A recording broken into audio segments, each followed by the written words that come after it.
Culture. What do I mean by culture? I mean, who are you working with and do you care? Some people don't. Some people just want to be a solo agent. They don't want anyone to train them. They want to just go. And there's a broker for you that has it set up like that. But figure out if that's what you want. A new agent typically is going to need some help. You're going to have questions. So again, the culture. Are you joining a team? What a team means is a bunch of agents that work together. Sometimes the agents get leads that are fed to them, and sometimes they don't. Sometimes it's just a group of people. For instance, I have a national team with EXP where none of us live in the same state necessarily, but we meet 2 times a week. I meet with them at the beginning of the week for just 30 minutes to go over their leads, like where they're getting them, how they're converting them, if they have questions on how to use the CRM, which is the way you keep track of your clients. And then we meet again at the end of the week to go over anything that happened during the week, like a recap. And this keeps my team members on the same sheet of music, meaning we're all going together down the road selling houses. And they know that during the week, they can call me, they can text me if they have questions, but they also have a local mentor. So again, culture. Another example of culture would be an actual team where there's, 20 to 30 agents. They're being fed leads by the team leader or whoever's opening or whoever operates that team.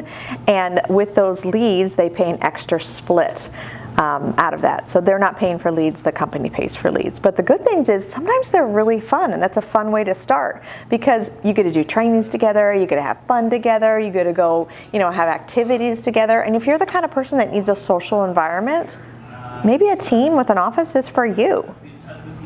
Something to think about. Now, is office space necessary? No, it's not. You never have to work somewhere that has an office, but sometimes offices are part of the deal. So you're going to want to think about that. And if an office is provided, is it free?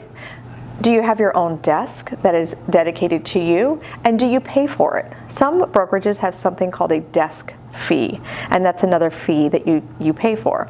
So that goes back to money. In addition to how they split up the money as far as commission, you're going to want to ask what their fees are. Do they have a broker review fee? Do they have a transaction coordinator that you pay for? What are the fees just every time you sell a house? Are there additional background fees? You're going to want to get a list of fees and a list of how they split up the commission.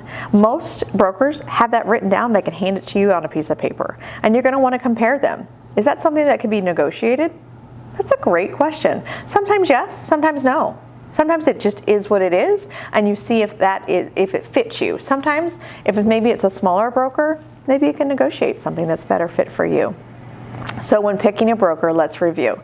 There's a list of questions which I think are important attached to this module that you're going to want to bring when you go to the interview. But remember, you are in charge. You are deciding if it's a good fit, not the other way around.